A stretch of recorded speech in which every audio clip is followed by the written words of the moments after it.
This is QTV News. I am Ansumana Isonyasi and thanks for joining us. Coming up, airport bird strikes raise concern. Massive waste collection on Saturday. Women's training on leadership and peace building, underrepresented in both public and private sectors. For more on this and other stories coming up, stay tuned.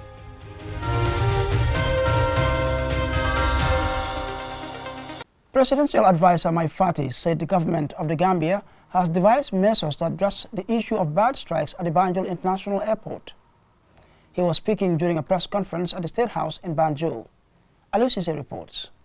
The emergency press conference convened on Wednesday afternoon was meant to share with the public through the media the efforts being made to address the airport bird strike at the Banjul International Airport. Mike Fati, special advisor to the president, said the president is very much concerned about the airport bird strikes. The president, he told reporters, has instituted a steering committee to look into the actual causes. Today, a meeting was convened here at the office of the president. A technical committee, a task force was set up by His Excellency the President that looked at all of the parameters. And we have concluded that the causes of the problem has a lot to do with ourselves, with Gambians, ourselves. The manner in which we deal with our environment, waste disposal.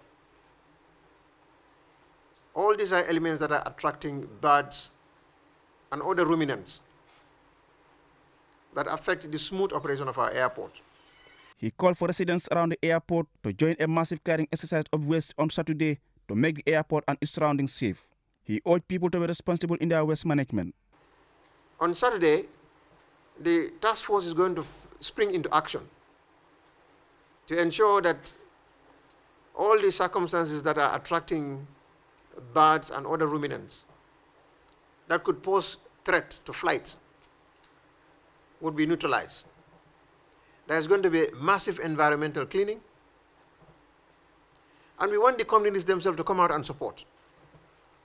The communities in New Yundum and Old Yundum, around Busumbala, Lameng, Kobaroko, Jabang, Brikama, all of them, we expect them to come out and support in their numbers themselves, support the security forces, support the task force and its constituent members. Alaji Nyangado, Director General of the Department of Strategic Policy and Delivery, clarified that the breakdown of the police flight on the runway at the airport was not related to the bird strikes. He joined Fati in calling for attitudinal change towards waste management.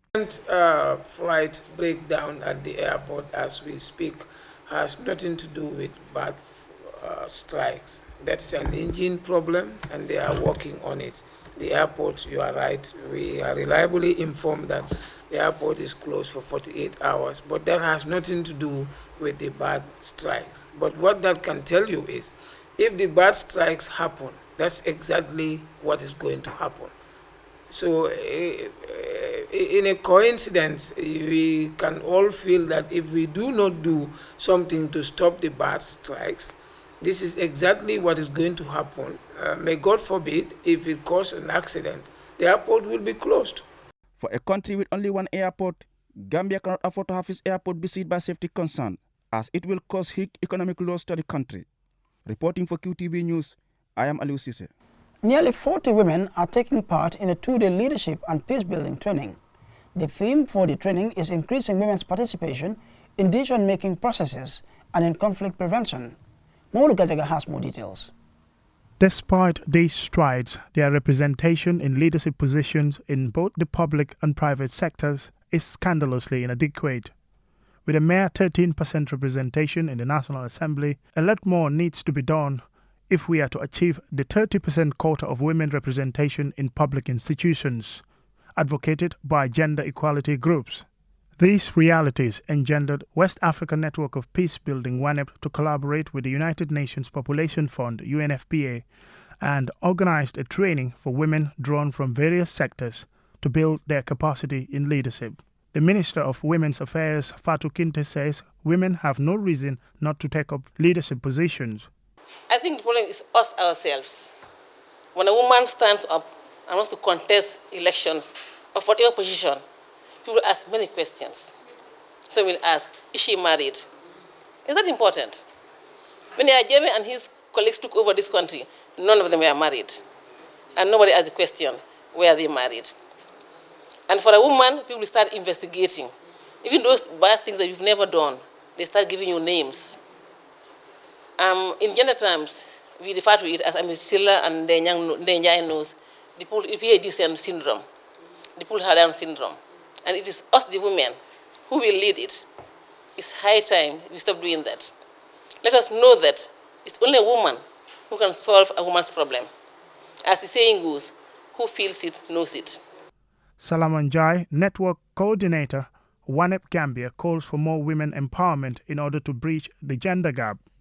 A critical analysis of the Gambia society still shows that there are strong traditional and cultural forces that impinge on the participation of women in development endeavors. Disparity still exists between men and women in power sharing, participation, and control over decision-making processes at all levels of the society. It is in the light of the above that OneUp the Gambia, in collaboration with UNFPA through the Peace Building Fund, deemed it paramount to engage youth and women to participate in decision-making and early warning processes at national, regional, and community levels that promote peace, inclusiveness, and national ownership. Even though there are many challenges, not least of which are culture, many women have broken through the glass ceiling and joined the men in leadership roles. Everything starts from the house, then coming down. So for me, that being the case, I was trained when I was much younger, happened to be one of those to go to school, happened to be one of those to be awarded to go to UK to study. And then they told me that you should be confident. And I have confidence in me, no matter what. A woman can do it all. And that saying, if you educate one woman, you are educating the whole country. But if you educate one man, you are educating only one person. I stood in 1992, and I lost my deposit because that time it was very strong under PPP, and patriarchy was very strong because as a woman, they'll not even look at you.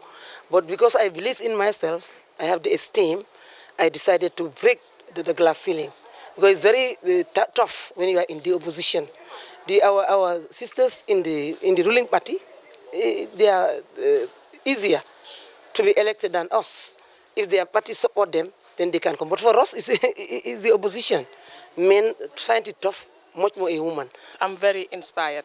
Right now, I can even say that I'm a leader because I contested for the local government election.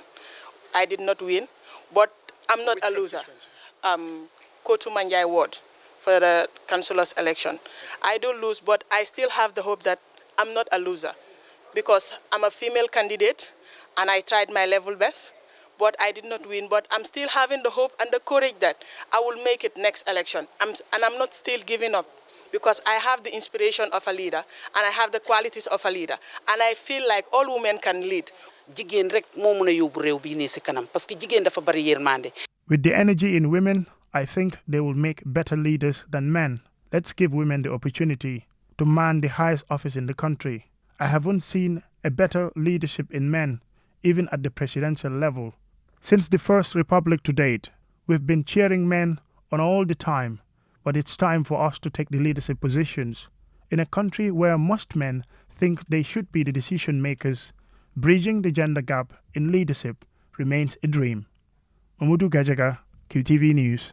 Meanwhile, the leader of the People's Progressive Party has urged Gambians to always remember, even after Ramadan, those imprisoned. Papanjai made this comment during a donation of foodstuff to inmates at Joshua Prison by a Serakunda-based youth organization. QTV's Alif Sise tells us more. The leader of the PPP, Papanjai, said he's a supporter of the youth association named Japal Majapo. He thanked the association for extending support to the inmates at the Joshua Prison. Being incarcerated, sometimes it's not a choice, it's a mistake. And we should find ways of reaching out to them and helping them.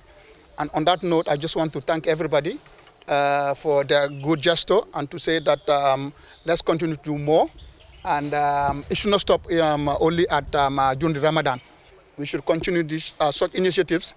And even after Ramadan, we should continue to come to the prisons, help them, And if you have a skill that you think that the youth in the prison will need them, we contact the prison officers and come and educate them. The Youth Association is based at Janjang Road in Serekunda, London Corner. This is the 4th year in a row that the association is extending such gesture to Muslims during the holy month of Ramadan. Pamatar Job, acting president of the association, said they were happy to donate to the inmates. He said what the association has been doing. It started as a means of helping each other financially with just few members, but alhamdulillah today it has grown expectation with more than 80 members in a period of 4 years of its existence. So that was a great achievement that we have made over just for a period of 4 years after its existence. However, the association has been working very hard over the past years for the improvement and betterment of our local communities in the areas of religion, health, education, infrastructure, and social activities. Ustaz Babukar Gay and Commissioner Haruna Job both commended Japal Majapo Association for the gifts, which they said will be useful to the inmates. The association comprises over 80 members working in different sectors. Their primary objective is to participate in the development of their community. The association is now calling for support from individuals and institutions to achieve the said goals. Reporting for QTV News, I am Aliou Cisse. Meanwhile, Menstrual Hygiene Day is an annual awareness day celebrated on May 28 to highlight the importance of good menstrual hygiene management. As we hear in this report by QTV's Jennifer Sonko, it was initiated by the German-based NGO Was United in 2014 with the aim of benefiting women worldwide. Menstruation is a natural process, but in most parts of the world, it is a taboo subject, which can lead to misinformation and promotion of dangerous menstrual hygiene practices. Effective menstrual hygiene is vital to the health, well-being, dignity, empowerment, mobility, and productivity of women and girls. Poor menstrual hygiene may cause stigma and ill health, and can also lead to school absenteeism and increased school dropout rates. To manage menstruation hygienically and with dignity, it is essential that women and girls have access to water and sanitation. They need somewhere private to change sanitary cloths or pads, clean water and soap for washing their hands, bodies and reusable cloths. They also need facilities for the safe disposal of used materials or a clean place to dry them if reusable. There is also a need for both men and women to have a greater awareness of good menstrual hygiene practices. Menstrual Hygiene Day breaks the silence, raises awareness, and advocates change in the negative social norms around menstruation. It also engages decision makers to increase the political priority at a global, national, and local level. Sanitary pads are distributed in different junior schools in the Gambia, but according to activists, some schools run out of stock for a long time. The issue of menstrual hygiene has long been neglected, but recently the subject gaining attention as a crucial aspect to achieving improved child health, education, retention, and gender equality. Reporting for QTV News, I am Jaina Basonko. Denkula Foundation over the weekend donated food items to 5 needy families within the Kanifing municipality. According to officials, giving back to the community is part of the foundation's top priorities. QTV's Jennifer Sonko reports. Among the donated items are bags of sugar, rice, onions, cooking oil, and other food items. 5 families in communities such as Dipakunda, Manjai, Kanifing, New and Old Joshuang benefited from the gesture. Speaking to journalists after the distribution exercise, the Foundation Secretary General, Alhaji Sarr, said the foundation has over the years been providing support to needy families. During the Ramadan, we had an executive meeting, and then we thought it wise that we also have to participate in the Ramadan by helping the needy people. So it was agreed upon ourselves that we are going to provide food items, and then we are going to do a random selection within the KMC, Kanifing municipal area, and then at least spot out families that are really in need of help. Then we can at least touch their lives in the form of the materials you are seeing here, 5 kilos of sugar, rice, onions, and then cooking oil. So we have so far visited 5 families within the Kanifing municipal area, and then have donated these items to them. For the beneficiaries, the gesture could not have come at a better time. They expressed their gratitude to the foundation for reaching out to them, especially in the holy month of Ramadan, when poor families struggle to keep up with the high cost of food items. I cannot thank you enough. I am really very happy. You might think what you gave me is small, but it means a lot to me. May Allah grant you long life. There are many people in the community with similar conditions, but I am lucky to be identified as a beneficiary, and I am grateful. I am indebted to receive such support from your foundation. Food is a daily necessity that forms an integral part of our lives as human beings. You have no idea what this means to us. I can only pray for you people. Thank you for supporting us, especially in the holy month of Ramadan. Reporting for QTV News, I am Jana Basonko. And before we end this bulletin of the news, let's take a quick look at our main stories.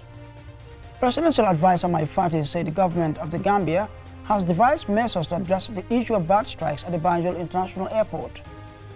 He was speaking during a press conference at the State House in Banjul. Nearly 40 women are taking part in a 2-day leadership and peace-building training. The theme for the training is increasing women's participation in decision-making processes and in conflict prevention. And the leader of the People's Progressive Party has urged Gambians to always remember, even after Ramadan, those imprisoned. Papanjai made this comment during a donation of foodstuff to inmates at the Joshua prison by a Serekunda-based youth organization. That's all we have for you in this edition of the news. Stay tuned and enjoy the rest of our programs. Until then, bye for now.